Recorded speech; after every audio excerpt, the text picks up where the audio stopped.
Bienvenue dans le 7 minutes au sommaire de cette édition. À l'approche de l'élection présidentielle de 2025, le PDCI-RDA veut adopter une posture stratégique particulière. Le Premier ministre Robert Begré-Mambé a effectué le vendredi 10 janvier une visite du plan d'eau lagunaire abidjanais.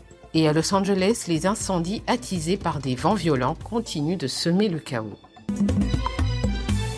Le PDCI-RDA peaufine sa stratégie en vue de l'élection présidentielle de 2025. Son président, Tidjane Thiam, a exprimé le souhait d'organiser la convention de désignation du candidat du parti après l'annonce officielle du choix du candidat du RHDP. Pour avoir le maximum d'informations, il y a aujourd'hui, les anglo-saxons disent l'éléphant dans la pièce, mais il y a un sujet sur la table qui est fondamental, qui est à savoir qui sera le candidat du RHDP.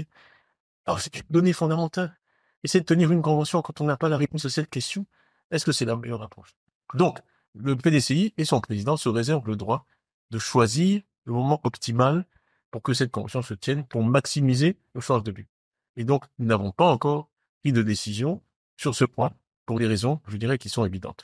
Cette approche jugée tactique alimente les discussions au sein de la sphère politique et des cercles d'analystes. Pour Landry Cuyot, juriste et analyste politique interrogé par cette info, cette stratégie traduit une volonté de mieux positionner le PDCI face aux décisions du RHDP. Je crois pour ma part qu'en réalité, le PDCI-RDA travaille en interne afin de pouvoir fédérer toutes ses forces, tous les secrétaires généraux, de sorte que il est évident qu'une fois Tidjane Thiam désigné par la Convention, la machine soit lancée et qu'il n'y ait aucune obstruction à cela. Donc, ce n'est pas tant qu'il faut voir la chose ainsi, il faut surtout voir que chaque parti va s'organiser en fonction de son calendrier et de sa stratégie, et le choix, le moment où le président de la République décidera soit de se proposer ou de proposer quelqu'un d'autre n'aura pas d'incidence sur la stratégie du PDCI-RDA. À ce jour, 2 figures majeures du PDCI-RDA ont officiellement annoncé leur candidature pour porter les couleurs du parti en 2025. En plus de Tidjane Thiam, Jean-Louis Billon, ancien ministre du Commerce, se prépare également à entrer dans la compétition, promettant un duel interne de haut niveau. De la gare lagunaire du Plateau à Cocody-Bloc-Os en passant par Marcory et Yopougon, le Premier ministre Robert Begré-Mambé a inspecté la lagune ébriée. Objectif, évaluer l'état de la lagune et définir des actions concrètes pour lui redonner toute sa noblesse. Cette visite intervient dans un contexte où le gouvernement entend faire de la lagune ébriée un levier stratégique pour le développement durable et l'amélioration de la mobilité urbaine. Les études qui ont été déjà engagées et feront l'objet de synthèse pour que assez rapidement les solutions soient trouvées. Mais les meilleures solutions sont celles qui vont nous conduire à rendre à la lagune toute sa force, du point de vue des activités ludiques et du point de vue de la préservation de la biodiversité dans le domaine de la faune aquatique et de la flore aquatique. C'est ça le véritable enjeu.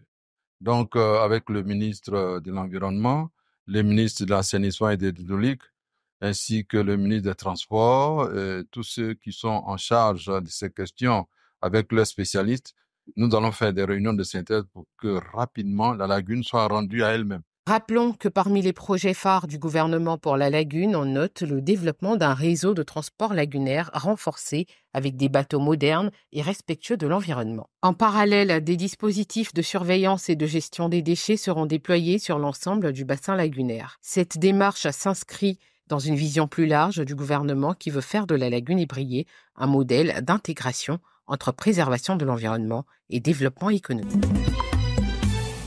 Le gouvernement ivoirien a annoncé le plafonnement des prix du sucre, une mesure prise par arrêté interministériel en date du 26 décembre 2024. Chez les détaillants, le plafonnement du prix n'est pas effectif. Dans quelques boutiques visitées au marché d'Adjamé, les prix varient entre 750, 800 et 1000 francs CFA. Moi, dans ma ville ici, si 1 kilo de sucre, souvent il vend à 1000 francs, souvent il vend à 900.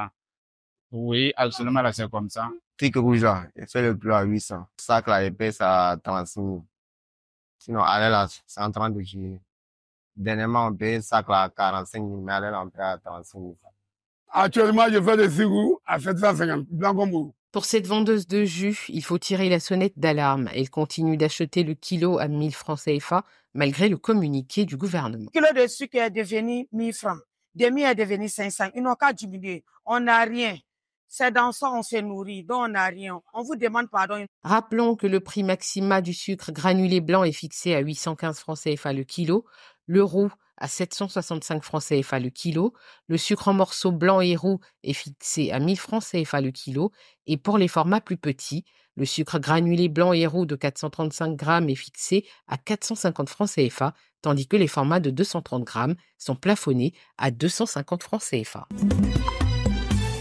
Des maisons en cendres, des voitures calcinées et des habitants en pleurs face à une catastrophe sans précédent. Les incendies qui ravagent Los Angeles figurent parmi les plus destructeurs de l'histoire de la mégapole californienne. Avec au moins 5 victimes confirmées, les autorités craignent d'en découvrir davantage dans les décombres de la deuxième plus grande ville des États-Unis. Ces feux, qualifiés de plus dévastateurs de l'histoire du comté de Los Angeles par les pompiers, ont également atteint les célèbres collines d'Hollywood, embrasant le secteur de Sunset et choquant les passants du Hollywood Walk of Fame. Ces incendies spectaculaires rappellent avec force l'urgence climatique, alors que les scientifiques alertent sur la multiplication des événements extrêmes liés au réchauffement de la planète.